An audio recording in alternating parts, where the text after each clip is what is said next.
Então, vamos supor que o sujeito chegou em casa hoje, ele, devido à criminalidade, ele quer ter uma arma. Quais os processos pelos quais ele precisa passar? Então, vamos lá. Primeira coisa assim, né? Isso vai acabar variando, não o processo, né? Mas os prazos vão variar muito aí de estado para cidade, às vezes até de cidade para cidades, né? Falando da questão da posse de arma para defesa, né? Que é comprada na Polícia Federal, né? Então, primeiro, você tem que ter 25 anos, né? Ah, mas eu tenho 22, 3 filhos, mulher, sustento minha casa. Não, você não pode. Você pode ser ministro da Defesa, né? Comandar as 3 Forças Armadas, mas você não pode ter um 22 na sua casa, porque você não tem capacidade para isso, né? Aquela história.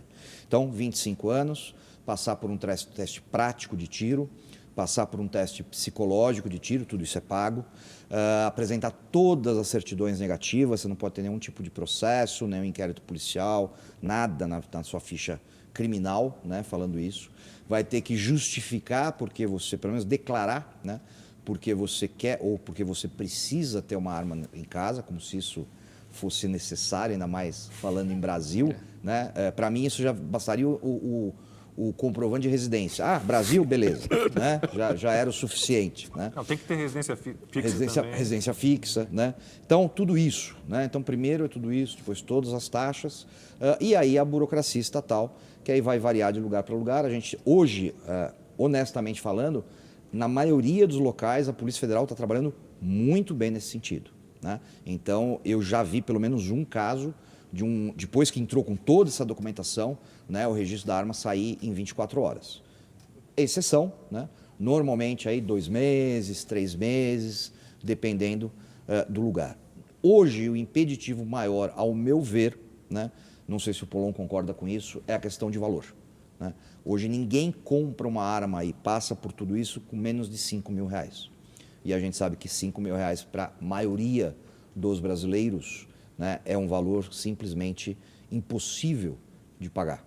E isso foi proposital, né? Quem começa com isso foi Fernando Henrique Cardoso, sobretaxando taxas, armas e munições, com o intuito exatamente de desestimular o consumo. Como se faz com cigarro, como se faz com bebida, né? E o que a gente vai ver, né, quando você usa como exemplo o cigarro e a bebida. Quando você sobretaxa, aumenta os valores, você não diminui o consumo.